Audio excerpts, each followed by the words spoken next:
afternoon, friends, and welcome to this press briefing on Prime Minister's forthcoming visits to Malaysia and Singapore.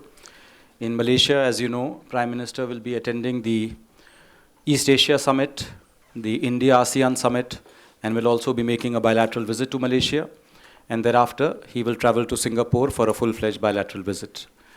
To brief you on these two important visits, we have with us today Secretary East, Sri Anil Vadhva, Mrs. Monica Mohta, Additional Secretary South, and Mrs. Pooja Kapoor, Joint Secretary ASEAN Multilateral. The way we will structure this is Secretary East will give you a broad brush picture of the two visits, which will be followed by a Q&A, and at the end we will also be issuing a press release which will give you details of these two visits. With that, I will request Secretary East now to make his opening statement. Thank you, Vikas. Dear friends, as GSXP has just told you, the Prime Minister will be attending the forthcoming 13th ASEAN-India Summit and also the 10th East Asia Summit, which is on 21st to 22nd of November 2015 in Kuala Lumpur. And these summits will provide a platform for the Prime Minister also to interact for the second time with leaders of ASEAN and East Asia Summit countries in these regional formats after his first interaction, which happened at the 12th ASEAN-India Summit and also the East Asia Summit in November 2014, which was in Naypyidaw in Myanmar. Prime Minister will arrive in Kuala Lumpur in the morning of 21st November, and he will attend the 13th ASEAN-India Summit in the afternoon of the 21st November. On 22nd November, he will witness, along with other East Asia Summit leaders, the signing ceremony of the 2015 Kuala Lumpur Declaration on Establishment of the ASEAN Community, and also the Kuala Lumpur Declaration on ASEAN 2025, document called Forging Ahead Together.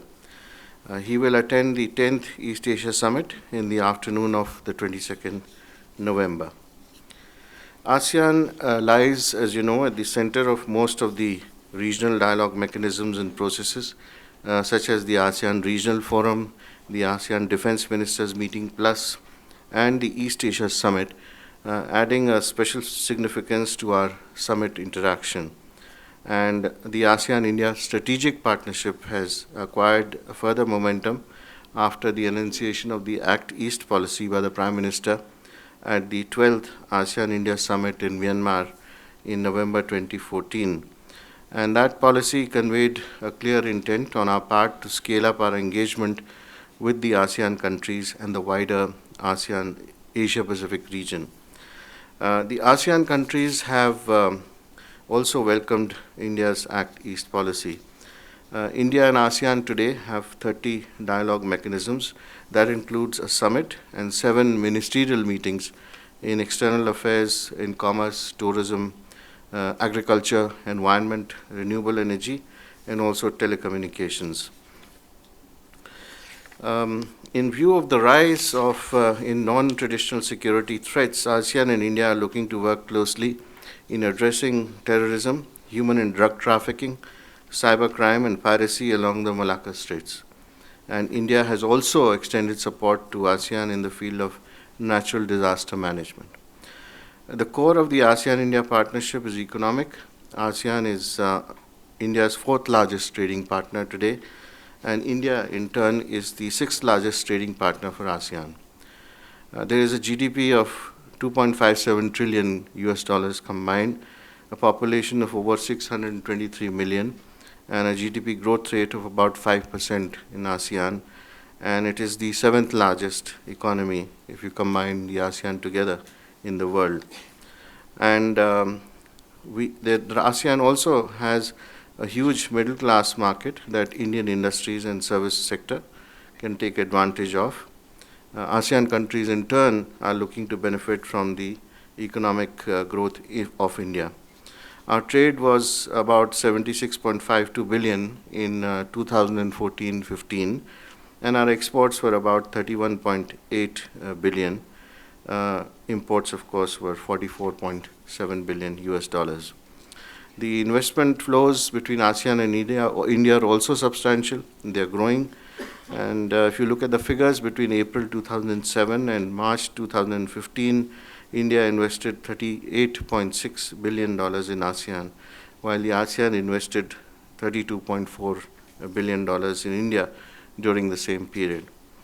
So our economic integration process has got a fillip with the creation of the ASEAN-India Free Trade Area, which happened in July this year, after the entry into force of the ASEAN-India Trade in Services and Investments Agreements. We are also negotiating a Regional Comprehensive Economic Partnership, the RCEP. This agreement involves the 10 ASEAN countries and 6 of its FTA partners. That includes India. And that's seen some breakthroughs, and we are expected to conclude this agreement in 2016. Of course, this agreement would enable Indian businesses to tap into the $17 trillion RCEP economy. We are undertaking several projects in ASEAN countries, and those are in agriculture, science and technology, space, environment, climate change, etc., apart from capacity building. In fact, the establishment of a data reception and tracking and telemetry station at Ho Chi Minh City in Vietnam is the largest amongst these projects.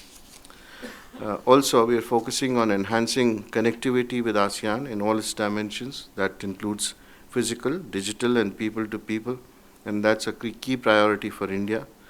For example, the India-Myanmar-Thailand Motor Vehicles Agreement has just been finalized, and the negotiations on an ASEAN-India Maritime Transport Agreement are also underway.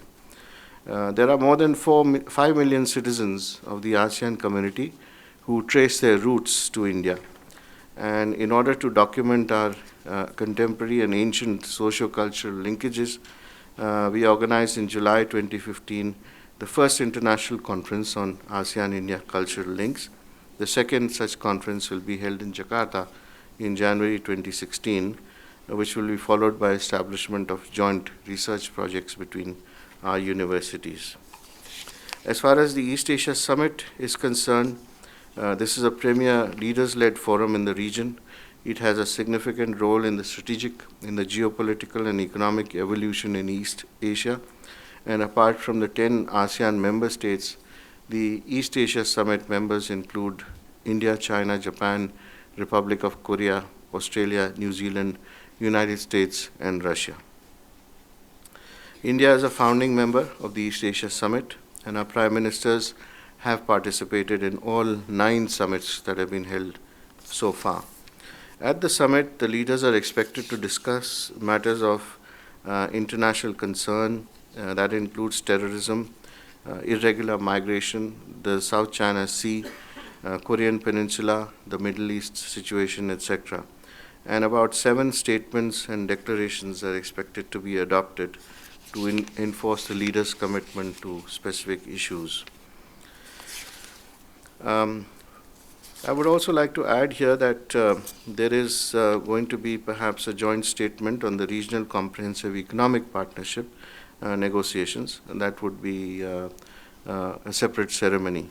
In addition, the Asia-Pacific Leaders Malaria Elimination Roadmap to eradicate malaria by 2030 is also expected to be endorsed.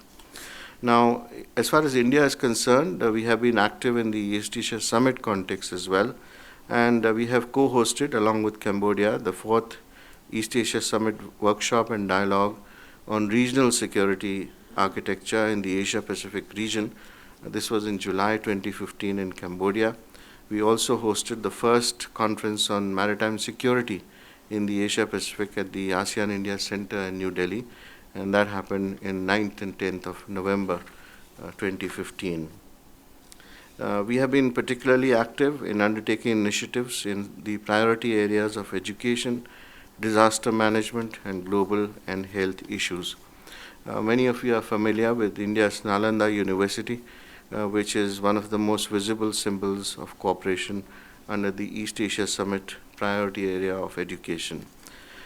India has also established an East Asia Summit Earthquake Risk Reduction Center and also a virtual knowledge portal on disaster management at the National Institute of Disaster Management in New Delhi. Also, following the East Asia Summit Roundtable on Trauma Care and Nursing, we hosted at All India Institute of Medical Sciences in October 2015 an East Asia Summit virtual knowledge portal on trauma care and nursing in India. So that's as far as these two summit meetings and processes are concerned. I'd like to, if you, with your permission, go on to the Prime Minister's bilateral visits, which are taking place in conjunction with these summits. And these bilateral visits, as you know, are to Malaysia first and then to Singapore. So these visits take place also from 21st to 24th November. Prime Minister will, of course, be departing from Singapore on the 24th in the evening at 21:55 hours. As far as Malaysia is concerned, first, there are approximately 30 million people in this country, and approximately 2 million persons of Indian origin, constituting nearly 8% of Malaysia's population. It is the second largest persons of Indian origin community abroad after the United States. Our trade with Malaysia in 2014 was about 14 billion US dollars, and of course we import about 9.7 billion dollars from Malaysia, which are essentially commodities, and imports are mineral fuels, mainly animal and vegetable oils and crude products, etc. We also, Malaysia has invested more than $7 billion in India, and it has also completed another $6 billion worth of projects in India, particularly in the infrastructure and construction sector, with the focus on roads and highways, and also upgradation of airports and ports. Our investments in Malaysia are also substantial, around 2.3 billion US dollars. And we have major companies from India like Ircon, like Reliance, Kirloskar, Bajaj, TCS, Mahindra, L&T and Wipro, etc. are present. The sectors being textiles, chemicals, machinery and equipment, non-metallic mineral products, etc. Our ties were upgraded to a strategic partnership in October 2010 during the visit of our Prime Minister to Malaysia.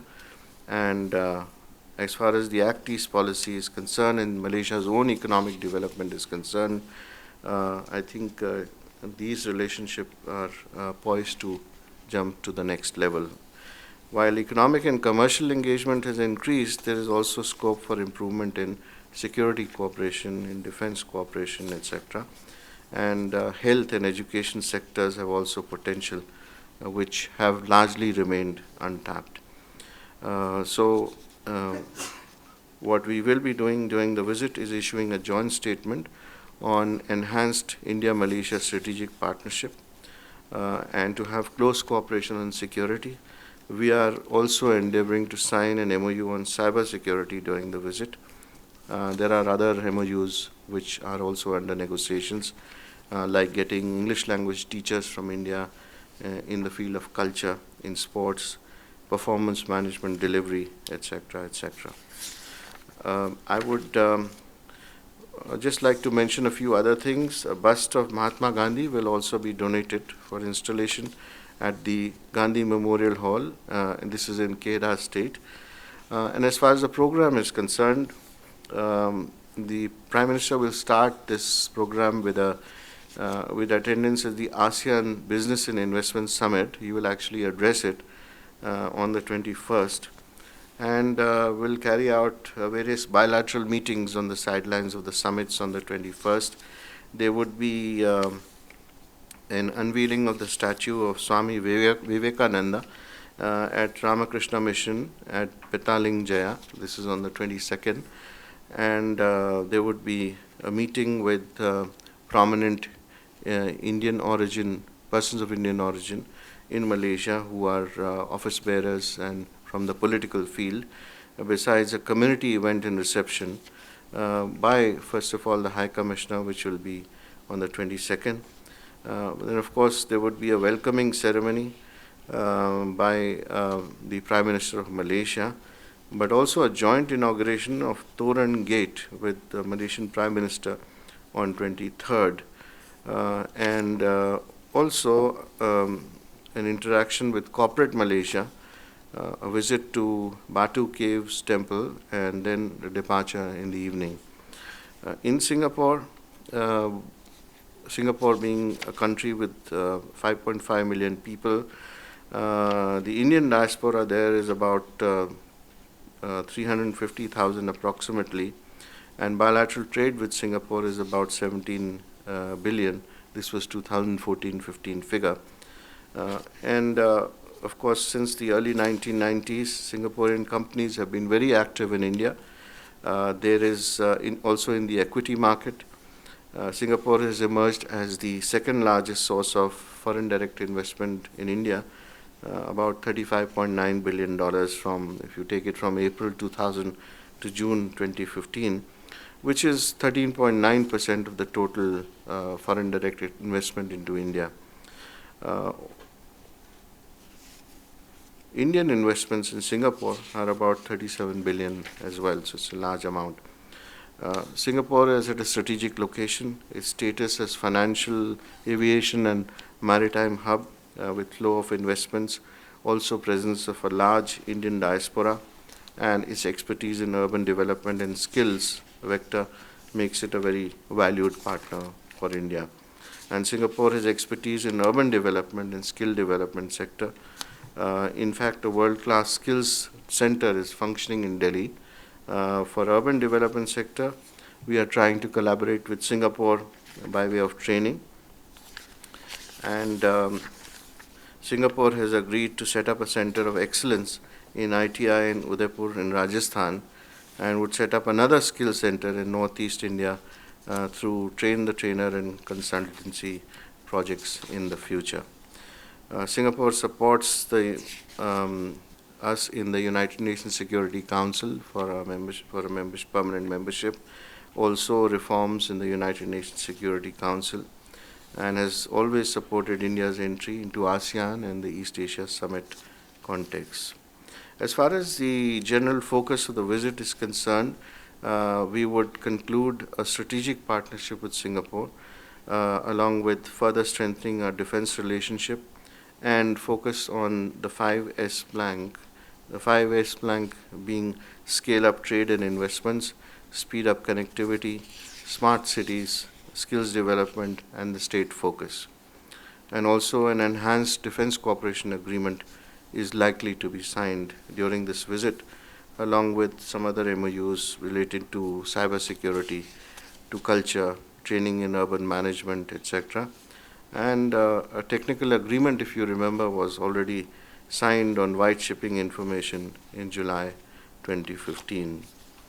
So as far as the program in Singapore is concerned, after arrival on 23rd at around 6 o'clock in the evening, there would be a Singapore lecture delivered by the Prime Minister at around 2000 hours, where the Prime Minister of Singapore is also expected to attend. And the audience largely consists of policymakers, of think tanks, academics, and the diplomatic community. There would be a breakfast meeting with Singapore businessmen on the 24th. And besides the official events, which is the normal ceremony, welcome ceremony, etc., meeting with the Prime Minister of Singapore, the President of Singapore, and also signing of MOUs, the Prime Minister will lay a wreath at the INA marker in Singapore. He will visit the Institute of Technical Education College, which is involved in skills development, and also address the India-Singapore Economic Convention on the 24th. There would be a brief meeting interaction with selected Singapore CEOs and an interaction with Indian community, after which the Prime Minister will depart on the night of the 24th. So that's what I had to say. If you have any questions, be happy to answer them. Mukesh Kaushik. So these summits are taking place at a time when South China Sea controversy is raging. What would be India's stand when the issue will come up? As you know, India has had a consistent stand on the South China Sea issue. We always consistently propagate the view that any disputes in the South China Sea must be solved through dialogue and in a peaceful manner. Secondly, that the recognized principles of international law, including the UNCLOS of 1982, must be followed in order to settle disputes. Thirdly, that we propagate freedom of navigation and overflight in the South China Sea, which should be unimpeded. And fourthly, we always ask for a speedy conclusion of the implementation of the declaration of the code and implementation of the declaration of code of conduct in the South China Sea.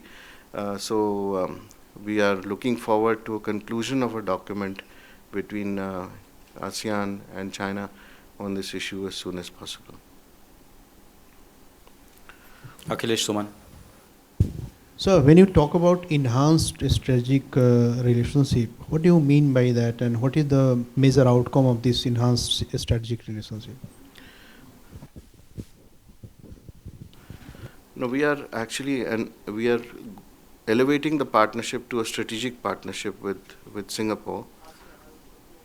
As far as ASEAN is concerned, we already have a strategic partnership. After the Act East policy was enunciated last year, the involvement of India in the priority areas of cooperation has increased, and we are also focusing more on economic activities and on capacity building. Yeah, Ranjit.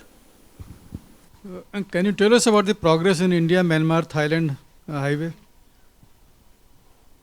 I think the process is on at the moment, and I don't want to go into details, on the trilateral highway. But as we told you in previous briefings, etc., through 2016, this process will continue, and we hope to conclude this process by the end of the year next year.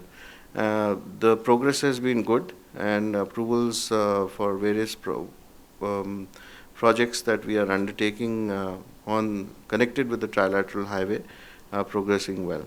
What is the target date for final operational? Well, the target date was end of 2016 and the beginning of 2017, but it could slip a little depending on what happens as far as India and Myanmar cooperation is concerned, because it's a difficult terrain, and therefore the Myanmarese authorities also have to take some steps to ensure that the work progresses without any hindrances.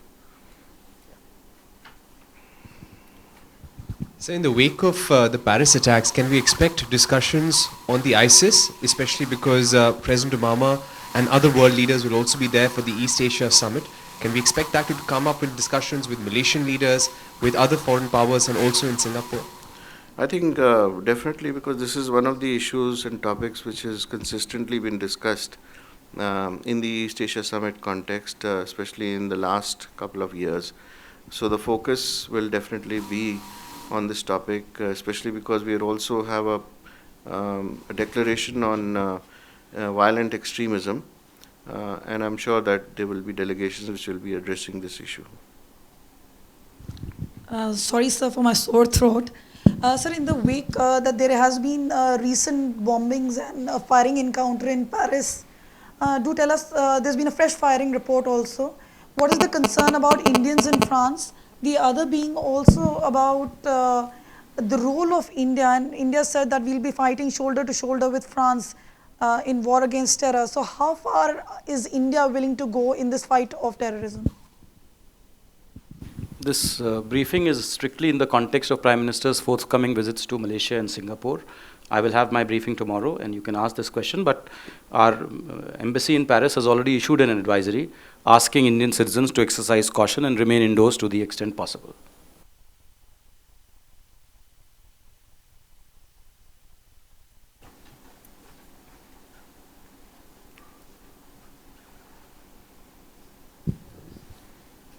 Could you provide us some details on which leaders he'll be meeting during the bilaterals on the sidelines of ASEAN, and also which CEOs? It doesn't have to be exhaustive, but just a couple names. Well, I can just mention to you that the list of leaders with whom bilaterals are being proposed is still a work in progress.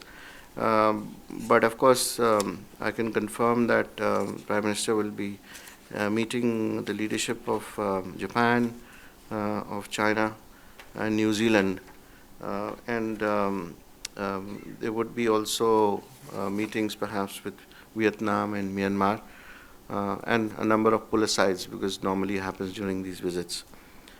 I would like to give you the names of the CEOs as well, but that again is something which is work in progress at the moment, because it's a few days away and we don't have the confirmed list as yet.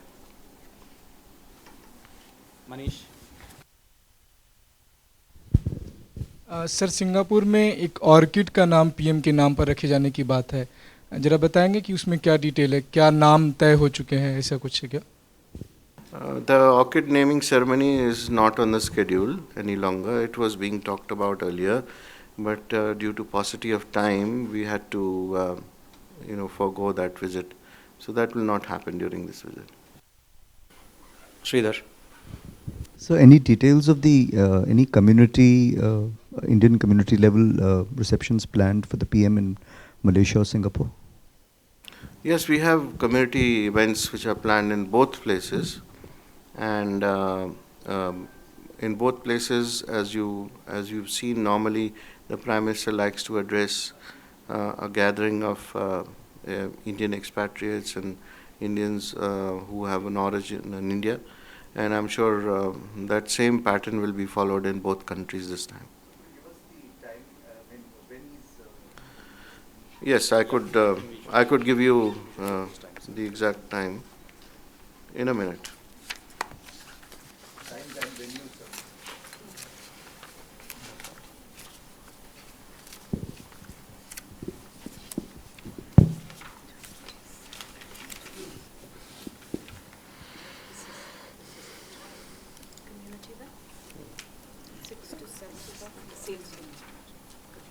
So the community event in Malaysia is going to be held on the 22nd of November at 1800 hours local time. The event will be held at the main hall of the Malaysia International Exhibition and Convention Center, known as MIECC. And the Singapore event is at Singapore.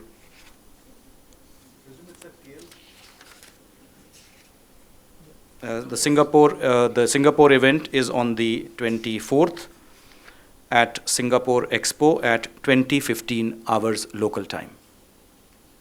And Prime Minister will depart immediately after that back to India. 20:15 hours Singapore time. So there are no engagements on 23rd for the PM, apart from the fact that he'll be heading to Singapore? No, it's a full program, Yeah. on each day of the visit. Good afternoon, sir. I'm Santiran from National News Agency of Malaysia. Can you tell us that any specific outstanding issues which likely to be raised by the Indian Prime Minister to his counterpart from Malaysia?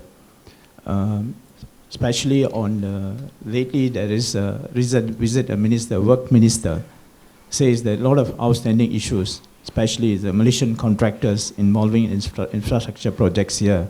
And then at the same time, the Indian government encouraged more Malaysian investors to invest, especially the Digital India and some other major projects here. So whether during this visit, all these outstanding issues will be addressed? Thank you. We had a very successful visit by the Minister of Transport and Works of Malaysia, as you know, very recently. And a number of projects have been identified by this delegation. This will require a follow-up, so we expect a follow-up delegation to be here shortly in the future. And of course, if you put it in value terms, about $30 billion worth of projects have been identified. Now, as you know that there have been a number of completed projects by Malaysian companies in India. You correctly pointed out that some of the projects, there have been some issues with regard to implementation of those projects or delayed payments, etc., which is being undertaken by the High Commission here with the relevant agencies.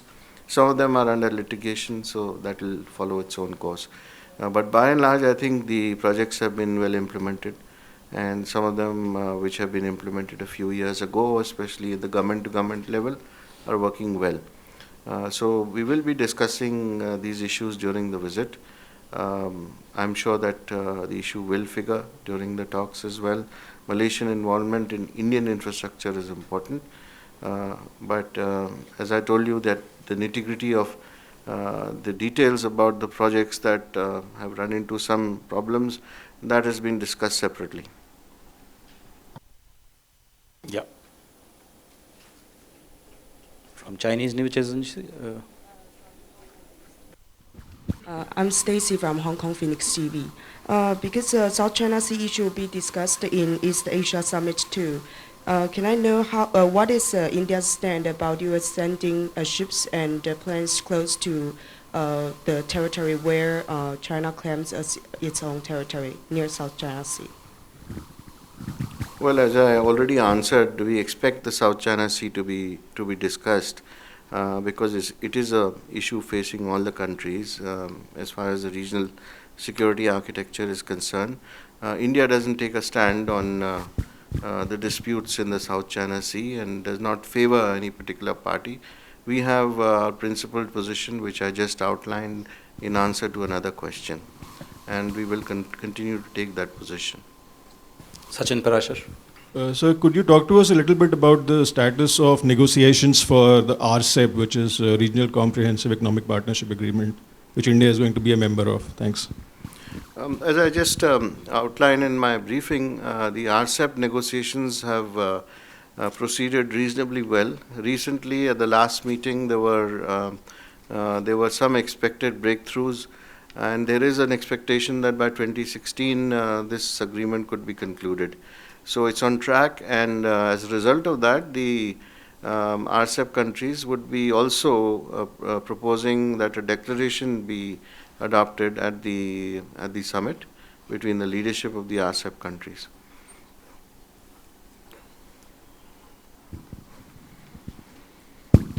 So during the Naypyidaw summit, in fact, both India and ASEAN, we had decided to step up defense and security engagements, as well as improve our communication links, in fact, transport links. So how far we have moved on, in fact, since those decisions were taken? I think we have made a lot of progress since the last summit. As I told you, the project in Vietnam of a data reception center, which will actually be of great benefit to ASEAN. It's a large project, at least $23 million project in the space field. We'll also link up with an existing project that we've carried out in Indonesia and Biak. And those two projects between them would be extremely beneficial for the ASEAN countries. That's as far as data reception, digital technology, etc. are concerned. We are also moving forward on the projects that we have undertaken in connectivity. There we are members, as you know, of the ASEAN India group, which meets regularly or at least twice a year on the issues of connectivity. And we have aligned ourselves with, our projects have been aligned with the ASEAN Master Plan on connectivity. So the trilateral, we have committed that once the trilateral is completed, then we would be taking it further to countries like Laos, Cambodia and Vietnam. We also have on the annual projects of tertiary roads between India and Myanmar once the trilateral is completed. As you know, the Kaladan project is also proceeding at the same time. In addition, as far as the sea linkages are concerned, we had started a pilot project with Myanmar on feeder services, which is done well, and that has encouraged us to see if we can extend that into Thailand, and to other countries as well. So we will continue to work on connectivity, land, sea, air, and of course, as you know, in air we have offered 18 points to the ASEAN for flying into India. So we hope that more airlines from the ASEAN would take up this offer.